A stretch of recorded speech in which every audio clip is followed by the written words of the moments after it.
পাথারকান্দিতে ভয়ঙ্কর দুর্ঘটনা। পাথারকান্দি ও কানাইবাজার রেল স্টেশনের মধ্যবর্তী স্থানে ট্রেনে কাটা পড়ে মৃত্যু এক অজ্ঞাত পরিচয় লোকের। ধর্মনগর শিলচরগামী যাত্রীবাহী ট্রেনের ধাক্কায় মৃত্যু যুবকের। এখনো অবধি পরিচয় মেলেনি মৃত্যু হওয়া যুবকের। বর্তমানে মৃতদেহ রেল লাইনের ওপরে পড়ে রয়েছে। রেল পুলিশ ঘটনাস্থলে উপস্থিত হয়েছে। ময়নাতদন্তের জন্য বদরপুর রেলের মর্গে প্রেরণ করবে বলে জানা গেছে। জয়রাজ সিনহা রিপোর্ট, নিউজ অবিকল। মই বৰ্তমানলৈকে মানুহজন চিনাক্তকৰণ কৰিব পৰা নাই, কিন্তু আমাক যেতিয়া বাৰাগাম ৰেলৱে ষ্টেচনৰ এছ এম এ মেমু দিলে, মেমু সংক্ৰান্তত মই ইয়াত আহিলোঁ। আহি পিছত চালোঁহি যে মানুহজন ট্ৰেকৰ মাজতে পৰি আছে মৃত অৱস্থাত। পিছত স্থানীয় লোকক সোধ-পোছ কৰাত তেওঁলোকৰ কোনো ধৰণৰ ব্যক্তিয়ে গম পোৱা নাই যে মানুহজন চিনাক্তকৰণ কৰিব পৰা নাই।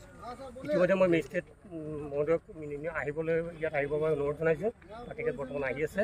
আহিলে কামখিনি সম্পূৰ্ণ কৰি আমি মৰণোত্তৰ পৰীক্ষাৰ কাৰণে লৈ যাম। তেখেতে আমাক এখন মেছেজ এটা দিছিলে, ট্ৰেইনৰ ষ্টেচন মাষ্টাৰে দিয়া মেছেজ। মই ক'ম যে ট্ৰেইন নাম্বাৰটো আছিলে আপোনাৰ 15C663 DN এক্সপ্ৰেছ, তাৰমানে ডাউনত, যিখন ডাউনত গৈ আছে।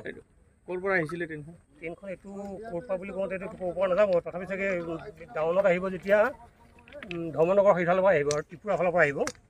ক'ত যাব ট্ৰেইনখন? ক'ত যাব এইটো ইয়াত তেনেকুৱা কোনো 3:15, 12:15, 3:40 মানত আমাক ইনফৰ্ম কৰিছোঁ। তেওঁলোকে গম পাইছে, তাৰপিছত আমাক জনালে। আমি ইতিমধ্যে আহি ইয়াত আহি পাইছোঁ। আমি কামখিনি কৰি আছোঁ। বৰ্তমানলৈকে কোনো আইডেণ্টিফিকেশ্যন কৰা নাই, কিন্তু তাৰ প্ৰচেছ চলি আছে।